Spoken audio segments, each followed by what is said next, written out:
Meanwhile, Pete Buttigieg, the first openly gay presidential candidate, has now dropped out of the White House race. He's just speaking right now, so let's get across to him. It proved that Americans really are hungry for a new kind of politics, rooted in the values that we share. In cities, in suburbs, in rural communities, in crowds that spilled out of venues from Salt Lake City to Raleigh to Arlington, we saw Americans ready to meet a new era of challenge with a new generation of leadership. We found countless Americans ready to support a middle-class millennial mayor from the industrial Midwest, not in spite of that experience, but because of it, eager to get Washington to start working like our best run communities.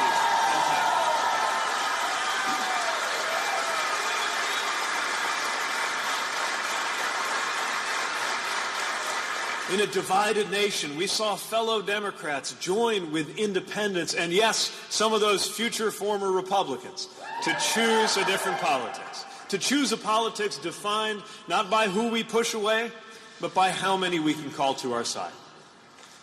And we sent a message to every kid out there wondering if whatever marks them out as different means they are somehow destined to be less than. To see that someone who once felt that exact same way can become a leading American presidential candidate with his husband at his side.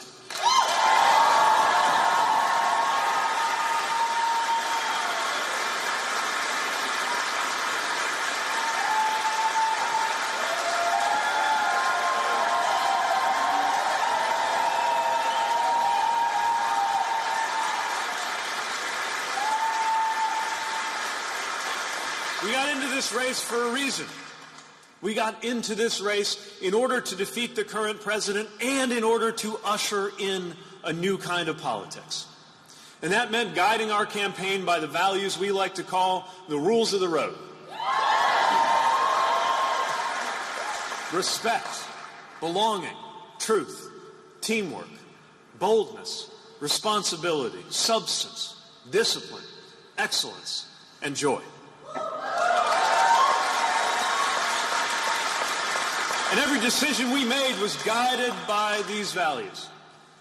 One of those values is truth, and today is a moment of truth. After a year of going everywhere, meeting everyone, defying every expectation, seeking every vote, the truth is that the path has narrowed to a close for our candidacy, if not for our cause. And another of those values is responsibility. And we have a responsibility to consider the effect of remaining in this race any further. Our goal has always been to help unify Americans to defeat Donald Trump and to win the era for our values.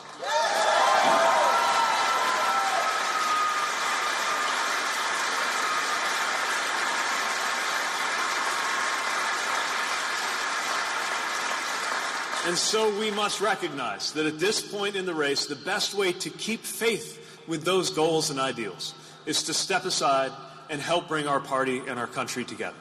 So tonight, I am making the difficult decision to suspend my campaign for the presidency.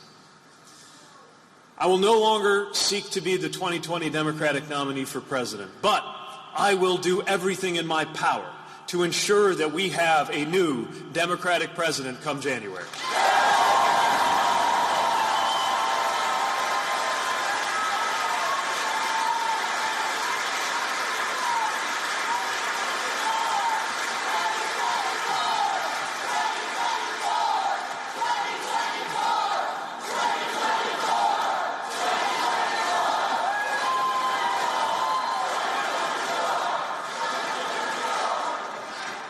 We have to, because every time this president brings partisan politics into the management of a deadly serious pandemic, or purges officials who honored their oaths of office by telling the truth, or cloaks in religious language an administration whose actions harm the least among us, the sick and the poor, the outcast and the stranger, we are reminded just how urgent it is that we change who is in the White House.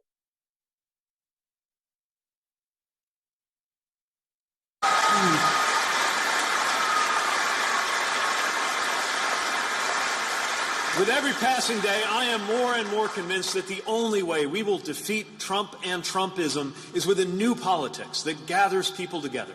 We need leadership to heal a divided nation, not drive us further apart. We need a broad-based agenda that can truly deliver for the American people, not one that gets lost in ideology. We need an approach strong enough not only to win the White House, but to hold the House, win the Senate, and send Mitch McConnell into retirement.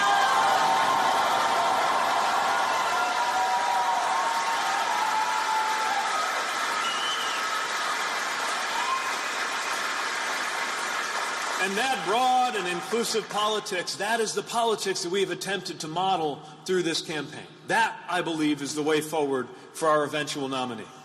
So I urge everyone who supported me to continue in the cause of ensuring that we bring change to the White House and working to win the absolutely critical down-ballot races playing out across the country this year.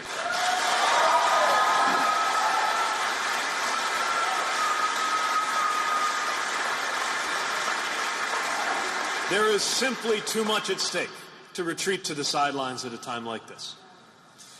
And as this contest gives way to the season of weekly elections and delegate math, it is more important than ever that we hold to what this is actually all about. Politics is not about the horse race, not about the debate stage or a precinct count in a spreadsheet. It is about real people's lives.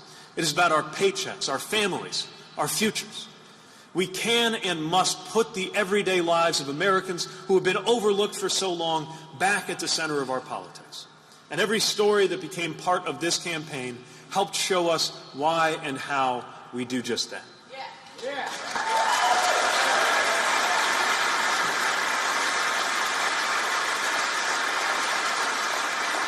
Now, politics is about people, and that is especially true of the people who touch this campaign. To my competitors in a historically diverse field, those who have stepped aside and those still competing, thank you for demonstrating what public service can be.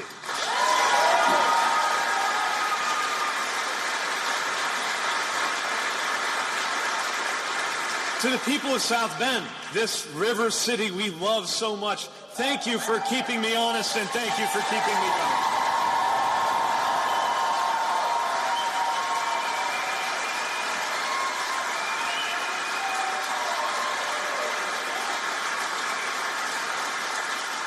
And to our Pete for America family, I cannot express how grateful I am to every staffer, every volunteer, every supporter who believed in what we were building.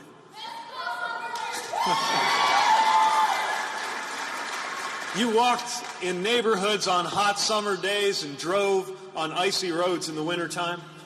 You filmed and tweeted and coded and crunched numbers. You built relationships and you built events. You lit up offices and you filled high school gyms with equipment and then with people and then with cheers in the name of our values, freedom and security and democracy.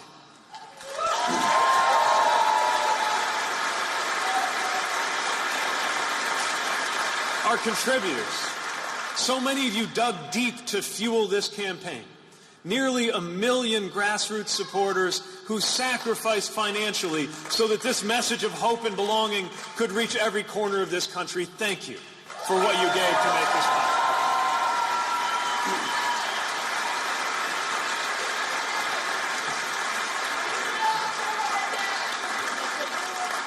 Online, in person, with family and with friends and with total strangers, you shared your personal stories and you made the life of this campaign part of your own.